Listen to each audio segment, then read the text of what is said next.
오늘 잠언 묵상 55번째 시간입니다. 오늘은 철이 철을 날카롭게 하듯이라는 제목으로 말씀을 나누겠습니다. 잠언 27장 17절 말씀입니다. 철이 철을 날카롭게 하는 것 같이 사람이 그의 친구의 얼굴을 빛나게 하느니라. 다이아몬드의 원석은 우리가 보는 보석처럼 반짝이지 않습니다. 아주 어려운 세공의 과정을 거쳐서 우리가 아는 빛나는 다이아몬드가 됩니다. 그런데 다이아몬드는 긁힘에 견디는 강도인 경도가 어떤 광물보다 높다고 합니다.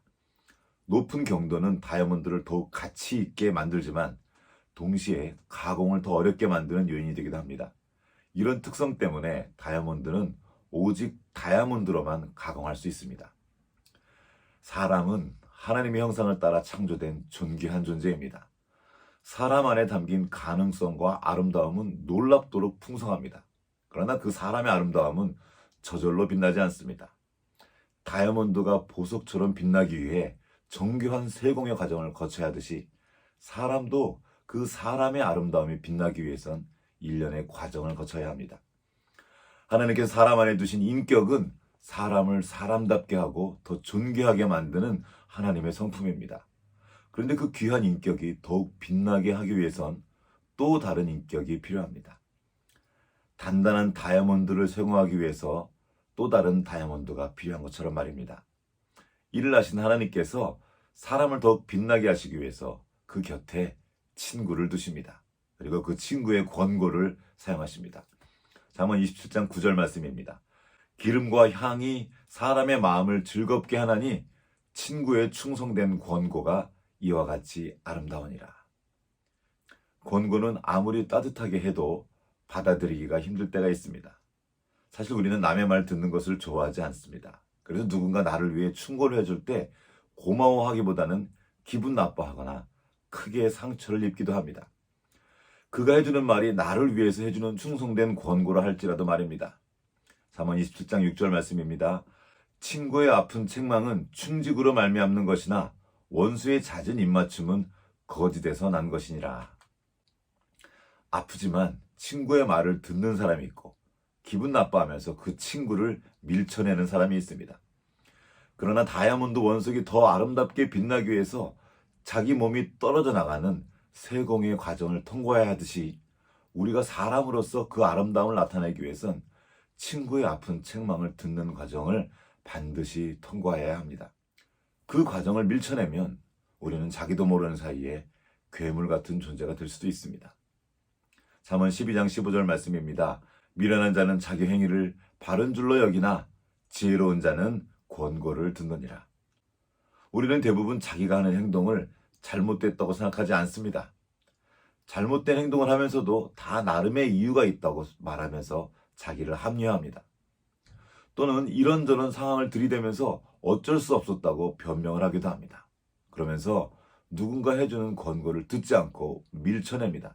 그리고는 자기 눈에는 바르게 보이지만 사실은 사망으로 이어진 그 어리석은 자의 길을 따라서 가버리고 맙니다. 너무나도 안타깝고 속상한 일입니다. 사울에게는 사무엘이라는 소중한 스승이자 친구가 있었습니다. 그는 자신이 직접 왕으로 세운 사울을 너무나 아꼈고 그래서 그를 위해 눈물로 기도했습니다. 그리고는 그를 찾아가서 하나님의 말씀으로 권면했죠. 그러나 사울은 그의 귀한 책망을 인정하지 않았고 끝까지 변명을 하면서 결국에는 그 권면을 듣지 않았습니다. 그리고는 왕의 권력을 사용해서 사무엘을 밀쳐냈습니다. 이쯤 되자 사무엘도 더 이상 그에게 권면을 할 수가 없었고 결국 사울은 비참한 죽음으로 인생을 망치고 맙니다. 다윗도 왕이었습니다. 당시의 왕은 말 그대로 절대 권력을 가진 존재였습니다. 잘못을 해도 덮어버리면 그만이었습니다. 누가 뭐라고 하면 죽여버리면 됩니다. 그런데 그런 다윗에게 선지자 나단이라는 충실한 친구가 있었습니다. 그는 왕을 찾아가서 권면을 하죠. 다윗이 충직한 신하 우리아를 죽이고 그 아내를 빼앗았기 때문입니다. 다윗은 얼마든지 나단의 말을 외면할 수 있었습니다. 그러나 그는 나단의 말을 들었고 엎드려 회개하며 돌이킵니다. 자신의 범죄로 인해서 참으로 뼈아픈 고통의 과정을 통과해야 했지만 그의 인격은 더욱 깊어지고 아름답게 빛이 나게 됩니다. 자존심의 꽃이 떨어져야 인격의 열매가 맺힌다는 말이 있습니다. 우리는 자존심 때문에 참으로 많은 것을 놓치거나 잃어버립니다. 특히 그 알량한 자존심 때문에 친구의 충직한 권면을 듣지 못한다면 그처럼 어리석고 안타까운 일도 또 없을 것입니다.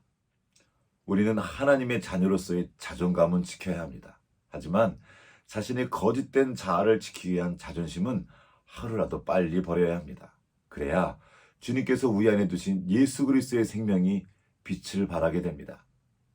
주님께서 우리에게 친히 찾아오셔서 우리를 친구 삼아 주셨습니다. 이게 얼마나 놀라운 축복인지 모릅니다. 그리고 우리의 친구 되신 주님께서 우리를 찾아와 말씀해 주십니다. 지금도 성령님을 보내주셔서 그 말씀이, 그 친구의 음성이 생각나도록 도와주시는 것입니다.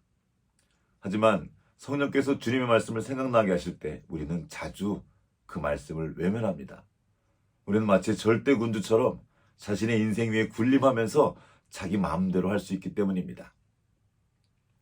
우리가 듣지 않으면 성령님도 물러서실 수밖에 없습니다. 마치 사무엘이 사울에게서 물러설 수밖에 없었듯이 말입니다. 너무나도 슬프고 안타까운 일입니다.